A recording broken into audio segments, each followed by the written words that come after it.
Welcome back to Psych Your Crime, and I'm your host, Nicole Mann. Guten Tag, bon dia, whatever it is in your country.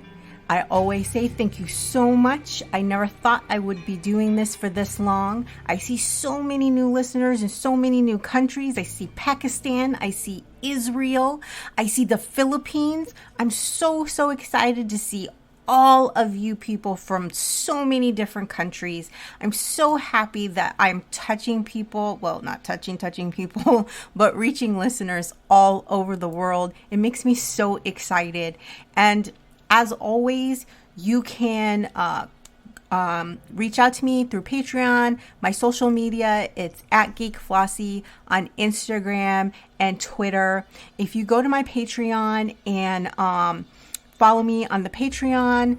One of the tiers allows you to request crimes. So if there's a crime in your country that I may not be aware of because it may not have gone international, you can go on the Patreon and there's a tier that allows you to request crimes. So just reach out. I'm always open to talk to fans. And hear about your feedback. I really am so excited that I see that my listenership is growing. I really appreciate it. And I'm so excited. So let's get into this week's crime. This week's crime was a sensational crime that has to do with the old golden age of Hollywood in the silent film era. And it actually is a crime that inspired something called the Hays Codes. They were these very strict codes that dictated what could and could not be in movies and television in the United States. And it also really inflamed yellow journalism. Now, yellow journalism or yellow press are American terms for journalism and associated newspapers that present little or no legitimate, well-researched news, while instead using eye-catching headlines for increased sales. Basically, tabloids, or on the internet, clickbait stories. Techniques may include exaggerations of news events, scandal-mongering, or sensationalism.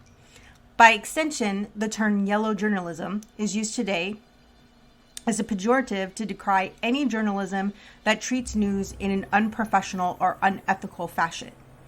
In English, the term is chiefly used in the US and in the UK. A roughly equivalent term, like I said, is tabloid journalism, meaning journalism characteristics of the tabloid newspapers, even if they're found someplace else. A common source of such writing is called checkbook journalism, which is the controversial practice of so-called reporters paying sources for their information without ever verifying the facts.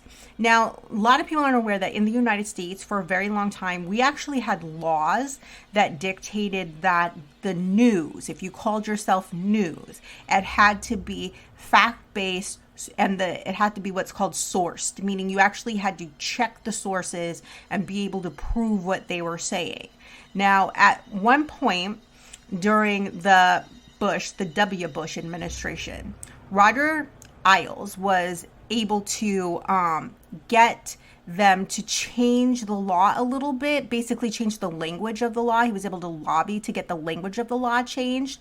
And basically how it was changed was so that as long as you put in a disclaimer that this was opinions and that like this was a pundit, this is someone coming in to give you their opinion of the news, that you didn't have to have it be based in fact. And he did this specifically so someone could create Fox News. If you ever sit down and watch Fox News, the beginning of many of the programs, there will be that disclaimer that this is in fact a opinion show, or that many of these are opinions, and that the opinions expressed are not facts, or that the opinions expressed here, don't are not the actual opinions of the whole channel or the opinions of the station. So there is a disclaimer that lets you know that it's not news, it's opinions. And most people don't ever read disclaimers, they don't just go by. And so while it is the most popular quote unquote news channel on cable, the problem is it's calling itself Fox News, but yet it falls under that category that's allowed of opinion, based, so it's the spin. There's several cable news channels in the United States that have that opinion-based spin. There's also leftist or the liberal channels. They do have those pundits that do the liberal spin. So it's not straight news. It's not sourced. It's not facts. It's their opinion of the news. And many people are not aware of that many of the cable news channels are actually opinion-based and not fact-sourced. In some countries, it is considered unethical for the mainstream media to do this. In contrast, tabloid newspapers and tabloid television shows, which rely on sensationalism, regularly engage in checkbook journalism. W. Joseph Campbell describes yellow press newspapers as having daily multi-column front page headlines covering a variety of topics, such as sports, scandals, and they use bold layouts with large illustrations and usually color, heavily relying on unnamed sources and unabashed self-promotion. The term was extensively used to describe a certain major New York City newspaper around the early 1900s, and they were battling for circulation. The 150 to 161 aspect of yellow journalism was a surge in sensationalized crime reporting to boost sales and excite public opinion. Frank Luther Mott identifies yellow journalism based on 5 characteristics. 1. Scare headlines in huge print, often of minor news. Lavish use of pictures or imaginary drawings. 3. Use of faked interviews, misleading headlines, pseudoscience, and a parade of false learning from so-called experts. 4. Emphasis on full-color Sunday supplements, usually with comic strips. 5. Dramatic sympathy with the underdog, always railing against the system. Now, the term was coined in the mid-1890s to characterize the sensational journalism in the circulation war between Joseph Pulitzer's New York World and William Randolph Hearst's New York Journal. The battle peaked from 1895 to about 1898, and the historical usage often refers specifically to this period. Both papers were accused by critics of sensationalizing the news in order to drive up their circulation, although the newspapers did serious reporting as well. An English magazine in 1898 noted, "All American journalism is not yellow, though all strictly up-to-date yellow journalism is American." So basically they're saying that at that time, anything tabloid would be American, but not all American papers were tabloids. The term was coined by Irwin Wardman, the editor of the New York Press. Wardman was the first to publish the term, but there is evidence that the expressions as yellow journalism and school of yellow kid journalism were already used by newsmen of the time. Wardman never defined the term exactly. Possibly it was a mutation from earlier slander where Wardman twisted nude journalism into nude journalism. Wardman had also used the expression yellow kid journalism, referring to a then popular comic strip, which was published by both Pulitzer and Hearst during this time period. In 1898, the paper simply elaborated, "We call them yellow because they're yellow." He's basically inferring that they're cowards because they don't print the actual news and they don't send their reporters to really investigate anything. Now, moving on to the scandal. Roscoe Conkling Fatty Arbuckle was an American silent film actor, comedian, director, and screenwriter.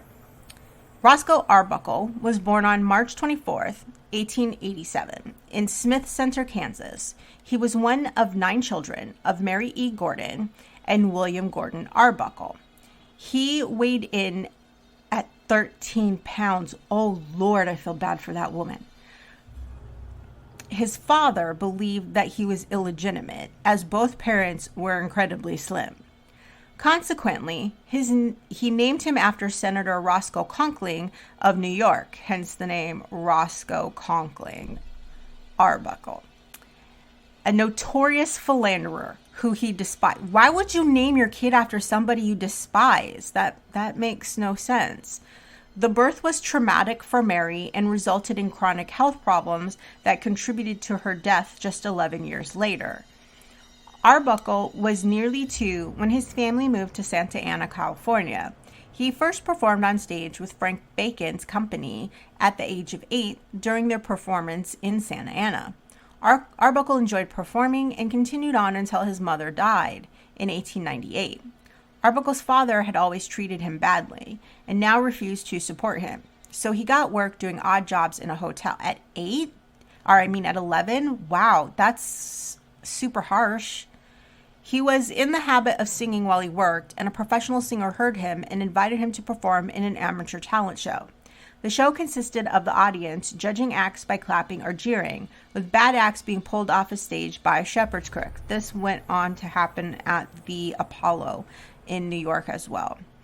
Arbuckle sang, danced, and did some clowning, but he did not impress the audience. He saw the crook emerging and somersaulted into the orchestra pit in a panic. The audience went wild, and he ended up winning, and that began his career in vaudeville.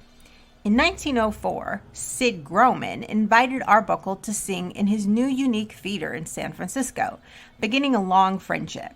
He then joined the Pantages theater group touring the West Coast, and in 1906, he played the Orpheum Theater in Portland, Oregon, in a vaudeville troupe organized by Leon Errol. Arbuckle became the main act, and the group took their show on tour. In August 6, 1908, Arbuckle married Minta Durfee, the daughter of Charles Warren Durfee and Flora Adkins. Durfee starred in many early comedy films, often with Arbuckle. They made a strange couple, as Minta was short and petite, while Arbuckle tipped the scales at 300 pounds. Arbuckle then joined the Morriscow Burbank Stock Vaudeville Company and went on tour of China and Japan, returning in early 1909. That's when Arbuckle began his film career with the Selig Polyscope Company in July of 1909, when he appeared in Ben's Kid. He appeared sporadically in Selig one-reelers until 1913. Then he moved briefly to Universal, and that's when he became a star and a producer directed by Mack Sennett's Keystone Cops comedies. Although his large size was undoubtedly part of the comedic appeal, Arbuckle was self-conscious about his weight, and he refused to get cheap laughs by getting stuck in doorways or chairs. Arbuckle was a talented singer, and a famed operatic tenor, Enrico Caruso, heard him sing. He urged the comedian to give up the nonsense that you do for a living, and with training, you could become the second greatest singer in the world. Despite his physical size, Arbuckle was remarkably agile and very acrobatic. Mack Sennett, when recounting his first meeting with Arbuckle, noted that he skipped up the stairs as lightly as a Fred Astaire, and that he, without warning, went into a feather-light step, clapping his hands, and did a backward somersault as graceful as a tumbler. His comedies are noted as rollicking and fast-paced, have many chase scenes, and feature tons of sight gags. Arbuckle was fond of the pie in the face, a comedy cliche that had come to symbolize the silent film era comedy. The earliest known pie thrown in film was June 1913 and a Keystone one-reeler, A Noise from the Deep, starring Arbuckle and frequent partner Mabel Normand. In 1914, Paramount Pictures made the then unheard-of offer of $1,000 a day plus 25% of all profits and a complete artistic control to make movies with Arbuckle and Normand. The movies were so lucrative and popular that in 1918, they offered Arbuckle a 3-year, $3 million contract. That is the equivalent of about $54 million in today's money. Wow. He must have been amazing. By 1916, Arbuckle was experiencing severe health problems. An infection had developed in his leg and become a carbuncle so severe doctors considered amputating it. Although Arbuckle was able to keep his leg, he was prescribed morphine for the pain. He would later be accused of being an addict. Following his recovery, Arbuckle started his own film company, Comic, in partnership with Joseph Schneck. Although Comic produced some of the best short pictures of the silent era, Arbuckle transferred his controlling interest in the company to Buster Keaton in 1918 and accepted Paramount's $3 million offer to make up to 18 films over 3 years. Arbuckle extremely disliked his scream name Fatty, had almost been Arbuckle's nickname, and since it had been Arbuckle's nickname since school, he knew it would be inevitable. Fans also called Roscoe the Prince of Wales. Oh, that's so mean. And the Balloonatic. Wow. However, the name Fatty identifies the character that Arbuckle portrayed on screen, usually a naive hayseed, not him himself. When Arbuckle portrayed a female, the character was named Miss Fatty, as in a film called Miss Fatty Seaside Lovers. Arbuckle discouraged anyone from addressing him as Fatty off screen, and when they did, his usual response was, I've got a name. Now, before we go on to the scandal that would be his undoing, here's a quick word from this week's sponsor.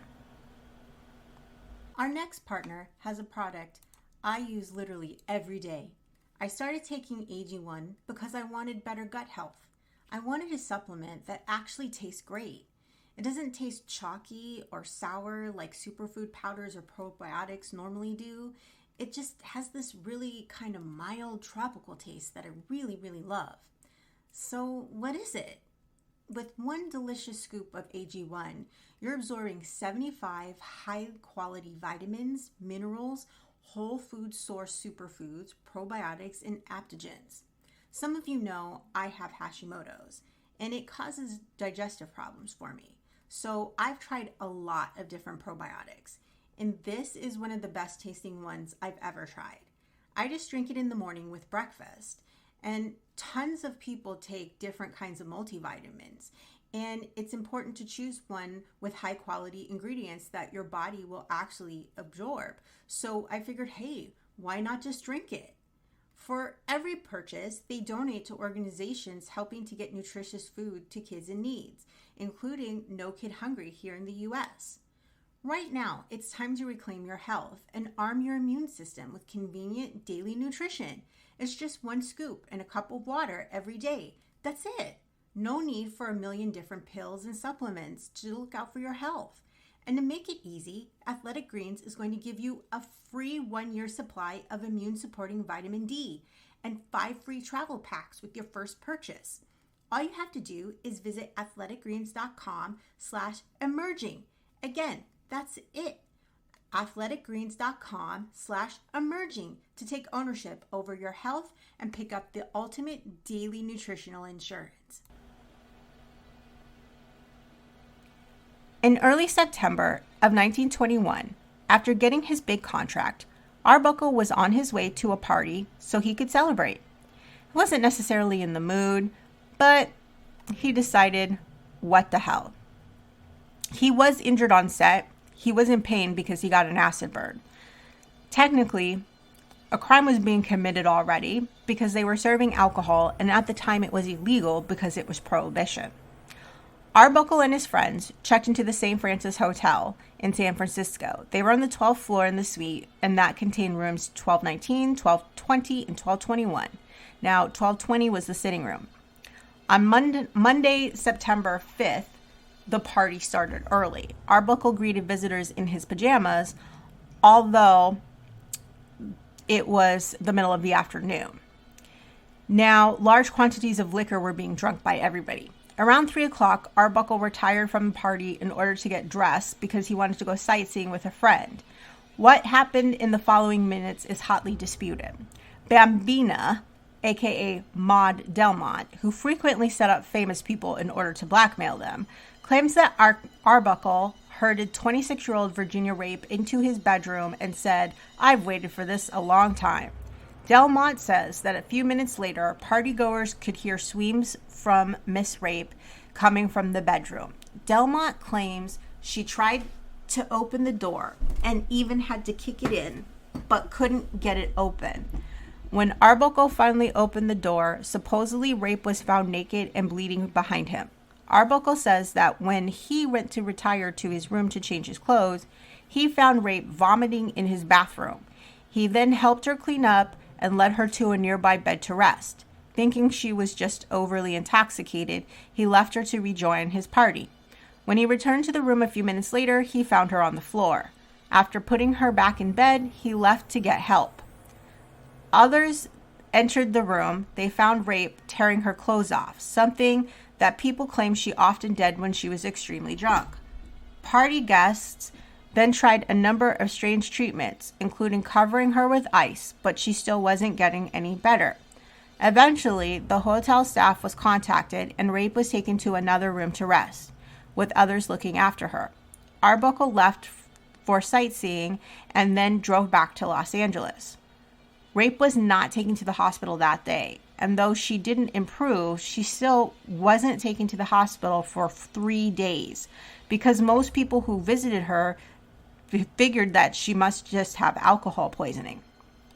On Thursday, Rape was taken to Wakefield Sanatorium, a maternity hospital well known for giving abortions. Now remember, at this time they were highly illegal. In the hospital, she died from an infection caused by a ruptured bladder. Newspapers leapt all over the story. They speculated that her bladder had been ruptured because the nearly 300-pound Arbuckle got on top of her and raped her. That really doesn't make a lot of sense because women's bodies tend to be much, much stronger than that. Arbuckle, however, went ahead and turned himself in, and he was arrested and charged with manslaughter. The district attorney was extremely ambitious, and many believe he just used this case to try and advance. Now, the papers went wild. Some articles stated that Arbuckle had crushed her with his weight, while others said that he had raped her with objects. The papers were incredibly graphic and cruel. In the newspapers, Arbuckle was assumed guilty, and Virginia Rape was painted as an innocent young girl. The papers excluded reporting that Rape had had a history of numerous abortions, with some evidence stating that she may have actually had another one short time before the party. William Randolph Hearst, the symbol of yellow journalism, had a San Francisco Examiner cover the story. According to Buster Keaton, Hearst boasted that Arbuckle's story sold more papers than the sinking of the Lusitania.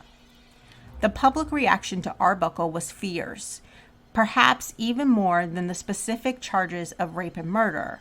Arbuckle became a symbol of Hollywood's immorality. Movie houses across the country immediately stopped showing his movies. The public was angry and they were using Arbuckle as a scapegoat. With the scandal as front page news on almost every paper, it was difficult to get an unbiased jury. The first Arbuckle trial began on November 1921 and charged Arbuckle with manslaughter. The trial was thorough, and Arbuckle took the stand to share his side of the story. The jury was hung with a 10-2 vote for acquittal. Because the first trial ended with a hung jury, Arbuckle was tried again. In the second trial, the defense did not present a very thorough case, and Arbuckle never took the stand. The jury saw this as an admission of guilt and deadlocked 10-2 to convict. In the third trial, which began in March of 1922, the defense again became proactive. Arbuckle testified, repeating his side of the story. The main prosecution witness, Zay Previon, had escaped house arrest and left the country. For this trial, the jury deliberated for only a couple minutes and came back with a verdict of not guilty. Additionally, the jury wrote an apology letter to Arbuckle. Now, to note, this is incredibly rare and strange, and I looked and I cannot find any other instance, at least none that is of record that is out there, of a jury writing a apology letter to the person that is on trial. And I actually have the letter. So the letter states, "Acquittal is not enough for Roscoe Arbuckle. We feel that a great injustice has been done to him. We feel also that it is our only plain duty to give him his exoneration. There was not the slightest proof used to connect him in any way with the commission of a crime. He was manly throughout the case and told a straightforward story on the witness stand, which we all believe. The happening at the hotel was an unfortunate affair for which Arbuckle so the evidence shows, was in no way responsible.